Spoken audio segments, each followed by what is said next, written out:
Buenas tardes, hoy hablaremos de los pares craneales. Para comenzar, quiero que te imagines tu plato de comida favorita frente a ti. ¿Te has preguntado cómo lo puedes ver, saborear, oler y sonreír cuando lo ves? Bueno, gran parte es gracias a los pares craneales. En el video de hoy hablaremos de los 12 pares que tienen funciones específicas y un papel crucial para la percepción sensorial y funciones motoras. Comenzaremos por el primer par, nervio olfatorio. Este se encarga del sentido del olfato. Tiene su origen real en el epitelio olfatorio, específicamente células bipolares de la mucosa, y hace sinapsis en el bulbo olfatorio que también corresponde al origen aparente. En el examen físico vemos permeabilidad de ambas fosas y olfato de ambas fosas, utilizando sustancias con olores comunes no irritantes como café, limón, vainilla, ajo, pero nunca sustancias nocivas como alcohol o acetona. Las alteraciones pueden tener varias causas, por ejemplo, causas de anosmia o hiposmia son traumatismo craneal, rinitis aguda crónica, enfermedades de neurodegenerativas como el Parkinson, síndrome de Foster-Kennedy. Otro ejemplo es la epilepsia temporal, que puede causar alucinaciones olfatorias o hiperosmia, y enfermedades crónicas como diabetes mellitus, hipotiroidismo y enfermedades renal crónica pueden causar parosmia o cacosmia. El segundo par craneal es el nervio óptico, que tiene su origen en la retina, específicamente células ganglionares. La mayor parte hace sinapsis en el cuerpo gineculado lateral para luego entrar a la corteza cerebral hasta llegar al lóbulo occipital. La otra pequeña parte hace sinapsis en el colículo superior encargándose del reflejo pupilar. Para la evaluación del nervio óptico examinaremos agudeza visual, campo visual, visión de colores y fondo de ojo. Este último evalúa márgenes de la papila, coloración, entre otros, todo con un oftalmoscopio. La agudeza visual la valoremos con una gráfica ocular de Snellen, que evalúa cada ojo por separado y expresa dos números, donde el primero indica la distancia a la que el paciente puede leer más de la mitad de las letras y el segundo la distancia de la visión normal. Luego la visión de colores y el campo visual, que se realiza por prueba de confrontación, donde el doctor se sitúa a 1 metro del paciente a la altura de sus ojos, tomando su campo visual como normal. Evalúa ambos ojos por separados, tapando el contrario, y debe posicionar sus manos en todos los cuadrantes superiores e inferiores, comenzando desde la periferia. En la siguiente imagen ilustramos las distintas alteraciones que pueden afectar el campo visual por lesiones en distintas partes del trayecto. A la derecha encontramos 5 alteraciones principales de la A a la E y el campo visual afectado, que es la zona gris. Por ejemplo, A. Vemos que todo el campo visual temporal y nasal del ojo derecho se perdió por una lesión en el nervio óptico derecho antes de la decusación en el quiasma óptico. Esto se le llama amaurosis. En la B, por ejemplo, existe una lesión en el quiasma óptico y entonces perdemos la visión temporal de ambos ojos, y lo denominamos hemianopsia heterónima bitemporal. ¿Qué podría causar alguna de aquellas alteraciones? Por ejemplo, un tumor comprimiendo, una alteración vascular, aneurismas cerebrales, entre otros. Hola, mi nombre es Isidora Roca y yo les voy a hablar sobre la oculomotilidad. Bueno, el sistema oculomotor es el encargado del movimiento ocular, esto a través de la acción sinérgica y combinada de 6 músculos que sostienen el interior de la órbita. Estos músculos están regulados por la acción de los 3 pares craneales que ya les nombré, y todos estos nervios son clasificados como motores. En el esquema que les pusimos se ilustra el control que tiene cada nervio sobre sus respectivos músculos oculares. Y de esta manera entonces contamos con movimientos oculares horizontales, verticales, de extorsión y de intorsión. El nervio oculomotor particularmente cuenta con fibras motoras y parasimpáticas. Sin embargo, es un nervio motor, como ya dije anteriormente. Es por esta razón que dentro de sus funciones se encuentran tanto el movimiento del globo ocular y del párpado superior, como la contracción pupilar y la acomodación de la pupila. Dadas sus diferentes funciones, entonces el nervio oculomotor tiene dos orígenes a nivel central, porque proviene de dos núcleos diferentes a nivel del tronco encéfalo. Su dimensión parasimpática proviene del núcleo Edgar-Westphal o núcleo accesorio del nervio oculomotor, y su inervación sobre el esfínter de la pupila y sobre el músculo ciliar ocurre entonces desde este núcleo por fibras parasimpáticas hasta el ganglio ciliar y posteriormente a los diferentes músculos, el esfínter de la pupila y el músculo ciliar. Por otro lado, entonces, tenemos los movimientos oculares como la elevación del párpado y los movimientos dentro de la órbita, que están dados por fibras motoras del nervio, los cuales tienen su origen en el núcleo del nervio oculomotor. Ambas fibras discurren a través del mesencéfalo y atraviesan diferentes estructuras hasta salir por la fosa interpeduncular. Aquí en este esquema tenemos los diferentes tipos de fibras que componen el nervio oculomotor con sus funciones y los músculos involucrados en esta función. La evolución clínica del tercer par considera el reflejo fotomotor directo y consensual, el reflejo de acomodación de la pupila y la oculomotilidad del globo ocular, en el cual se evalúan los 3 pares craneales de la oculomotilidad. El nervio troclear, por su parte, está clasificado también como nervio motor y su función exclusiva es el movimiento ocular del músculo oblicuo superior. Su conexión central se encuentra en el núcleo del nervio troclear, ubicado en la porción anterior del mesencéfalo. Y este es el único par craneal que sale por la cara posterior del tronco encéfalo. La función de este músculo depende del músculo oblicuo superior, que es el inervado por el nervio troclear, depende de la posición del ojo, del globo ocular, y puede actuar descendiendo, abduciendo o llevando el ojo hacia abajo y hacia adentro en el movimiento clasificado como intorsión. El abducens, por su parte, es el siguiente nervio involucrado en la oculomotilidad y corresponde al sexto par craneal y se encarga del movimiento del músculo recto lateral, el cual abduce el ojo.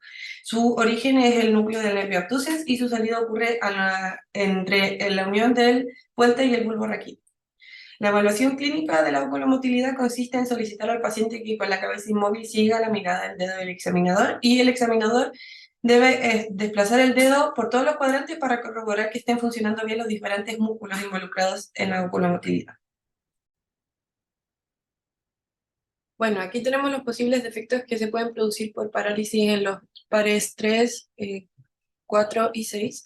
En el óculo motor, dadas sus funciones y los músculos que este inerva, vamos a tener oftalmoplegia con el ojo desviado hacia afuera y hacia abajo, y ptosis palpebral acompañada de midriasis con pérdida del reflejo de acomodación. Mientras que cuando se paraliza el nervio troclear, también vamos a tener estrabismo y vamos a tener un ojo que no puede girar hacia arriba, por lo que puede quedar más alto que el otro ojo. Y el abducens va a producir estrabismo con desviación medial, es decir, hacia adentro. Bueno, en esta diapositiva tenemos dos ejemplos del estrabismo. Por un lado tenemos el ejemplo del estrabismo divergente que se produce con la parálisis del tercer par, en un estrabismo que se conoce como extropía también, porque produce la desviación hacia lateral y hacia abajo. Y vamos a recordar también que una parálisis en el tercer par también puede producir midriasis y ptosis palpebral. Mientras que la parálisis del sexto par, del abducens, va a producir estrabismo convergente, dada la inervación de los músculos que tiene, y esto va a producir una desviación medial hacia adentro. Bueno, ahora vamos a ver todo lo que son los pares 5, 7 y 8, que serían trigémino facial y vestíbulo ocular. Ya, en primer lugar tenemos todo lo que es el nervio trigémino, ya, que es un nervio mixto, ya que cumple funciones sensitivas, motoras y reflejas, como podemos ver aquí en el esquema, ya. En cuanto a la función sensitiva, tenemos que este nervio es el principal responsable de todo lo que es la sensibilidad facial, dividida en sus tres ramas, oftálmica, maxilar y mandibular, las cuales podemos ver en el dibujo que les hicimos acá, ¿ya? En cuanto a la función motora, tenemos que el nervio trigémino es el encargado de todo lo que es la masticación y inervando estos músculos, el temporal, maseterino, pterigoideo, medial y lateral. Y finalmente tenemos todo lo que es la integración de la función refleja con el reflejo maseterino, el cual se activa en caso de morder elementos duros abriendo la mandíbula para evitar fracturas de dientes, ¿ya? Aquí a la izquierda les dejamos una imagen, ¿no es cierto?, que es una perspectiva neuroanatómica para que se identifiquen con los orígenes que les pusimos acá, de cada función. En cuanto a todo lo que es el examen físico, ya tenemos que se divide en tres partes. Lo motor es solicitar al paciente que mueva la mandíbula, que realice fuerza, y nosotros como examinador siempre identificar asimetrías o movimientos anormales, ¿ya? Lo sensitivo sería con un algodón o bajalenguas identificar la sensibilidad superficial y profunda. Y finalmente todo lo que es reflejo es percutir el mentón con un golpe hacia abajo, ¿ya? Y lo normal es que la mandíbula se cierre. Aquí a todo lo que es la derecha, ¿no es cierto? Podemos identificar todo lo que son alteraciones que podríamos identificar en caso de alguna lesión. Luego tenemos el par facial, que al igual que el trigémino también es un nervio mixto, ¿ya? Que cumple tres funciones principalmente. En primer lugar tenemos todo lo que es la función motora, inervando los músculos de la mímica. En segundo lugar tenemos todo lo que es la sensorialidad, inervando los dos tercios anteriores de la lengua. Y finalmente tenemos una función parasimpática estimulando la secreción de las glándulas lacrimales, sudoríparas y salivales, ¿ya? Todo lo que está aquí a la izquierda le podemos identificar, ¿no es cierto?, una imagen, una perspectiva neuroanatómica, ¿ya? Con el origen, ¿no es cierto?, de todas estas funciones que también les acabo de comentar. Luego, ahora a la hora de hacer el examen físico, todo lo que es motor, ¿ya? Hay que solicitarle al paciente que arrugue la frente, que frunce el ceño, en el fondo que haga los gestos de la mímica clásica, que sonría, que muestre los dientes, y nosotros como examinadores siempre identificar asimetría, presencia de atrofia, movimientos involuntarios, etc. Todo lo que es la prueba parasimpática, se realiza un test de Schremer para medir la producción de lágrimas, ¿ya? Y con una gota de limón sobre la lengua, identificar si es que efectivamente hay un flujo saliva. Luego tenemos todo lo que es sensorial, ya que se utilizan los sabores elementales, como ven aquí, dulce, salado, ácido y amargo, ¿ya? Sobre cada mi lengua anterior y posteriormente. Y aquí todo lo que es a la derecha podemos ver posibles alteraciones. Bueno, y aquí les dejamos para que revisen después las diferencias tanto semiológicas como neuroanatómicas de la parálisis periférica y la parálisis central. Hola, mi nombre es Pilar Amel y hoy les voy a estar hablando sobre el octavo par craneal o vestíbulo coclear. Este nervio es un nervio sensitivo que tiene dos componentes, uno vestibular y uno coclear. El primero tiene su origen en el ganglio vestibular, en el conducto auditivo interno, y el fin de sus prolongaciones en los núcleos vestibulares que se encuentran en la parte rostral del bulbo raquídeo. Su función está relacionada al control de la coordinación, equilibrio y postura de la cabeza y el cuerpo, y por lo tanto sus signos y síntomas patológicos están relacionados al vértigo, mareos, alteraciones del equilibrio, náuseas, pérdida del reflejo vestíbulo coclear, entre otros. Por otro lado, el componente coclear tiene su origen en la cóclea, en el ganglio espiral, y el fin de sus prolongaciones en los núcleos cocleares. Su función está meramente relacionada al control de los estímulos auditivos, y por lo tanto sus signos y síntomas patológicos van a reflejarse como pérdida parcial o total de la audición o hipoacusia. La evaluación de este par craneal se realiza pidiéndole al paciente que tape su oído con una mano y el examinador se sitúa a una distancia entre 60 y 120 centímetros. Este se tapa su boca y susurra palabras al oído no ocluido del paciente, pidiéndole que sea capaz de repetir las palabras que fueron dictadas y luego este proceso se repite con el otro oído.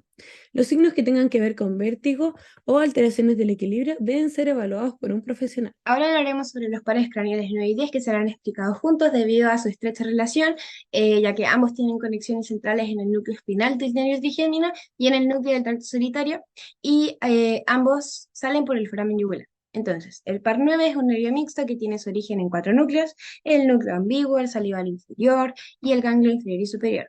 Este nervio inerva un tercio posterior de la lengua, las tonsilas palativas, la glándula parótida, la orofaringe, el músculo estilofaringeo y el estiluloso, el bulbo y el seno carotidio, y la piel del conducto auditivo y timpánico.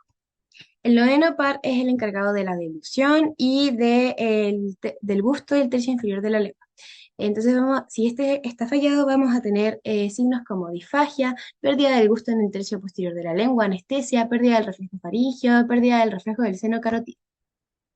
Por otro lado, el nervio vago es un nervio mixto que tiene su origen en 4 núcleos: el núcleo ambiguo, el vago dorsal, el ganglio inferior y superior. Él tiene una amplia distribución en donde incorpora paladar, faringe, laringe, tráquea, bronquios, pulmones, corazón y oído externo. Es uno de los mayores representantes del sistema parasimpático. Si este nervio falla, vamos a tener signos patológicos como disfagia, voz débil y ronca, descenso del arco palatino y desviación contralateral de la úvula, hemianestesia de la faringe y laringe, pérdida del reflejo de la tos, anestesia del conducto auditivo externo. Ahora, para evaluar ambos nervios debemos fijarnos en dos cosas: la función motora y el reflejo faríngeo. Para el reflejo faríngeo se estimula la parte posterior de la garganta con un bajalenguas y debe haber una contracción. Con esto garantizamos la indemnidad de la vía motora y sensitiva. Eh, Luego se le pide al paciente que abra la boca, diga A. Aquí vamos a evaluar el grado de elevación del velo del paladar, la posición en línea media de la úvula, y el velo debe tener una contracción simétrica con la fonación. Entonces, además debemos considerar la existencia de disartria, tos o salivación. Si la lesión es unilateral, se observa disfagia leve y voz bitonal. Y si es bilateral, se observa voz nasal y regurgitación. También se observa que la úvula desvía hacia el lado sano y una caída del velo paladar ipsilateral a la lesión. Por último, para explorar la función sensitiva, debemos explorar el gusto del tercio posterior de la lengua. Entonces se unta un algodón humedecido con azúcar, sal o limón y se le pide al paciente que diga qué sabor es. Ahora les hablaré sobre el onceavo par craneal o accesorio. Este nervio es de tipo motor y tiene dos raíces, una craneal que tiene su origen en el núcleo ambiguo y una periférica que tiene su origen en el núcleo entre los segmentos C1 y C6. Su función está relacionada a la deglución, vocalización e inervación de los músculos esternocleidomastoideo y trapecio. Por lo tanto, su función está estrechamente relacionada al control de los músculos de la cabeza y los hombros. Por lo tanto, sus signos y síntomas patológicos van a tener que ver con una debilidad en el movimiento de la cabeza de un lado a otro y el recogimiento de los hombros. La evaluación se realiza en 3 fases. La primera fase, el examinador coloca sus manos sobre la mejilla del paciente y le pide que éste gire la cabeza hacia el lado donde está la mano para poder medir la fuerza que el paciente ejerce sobre esta.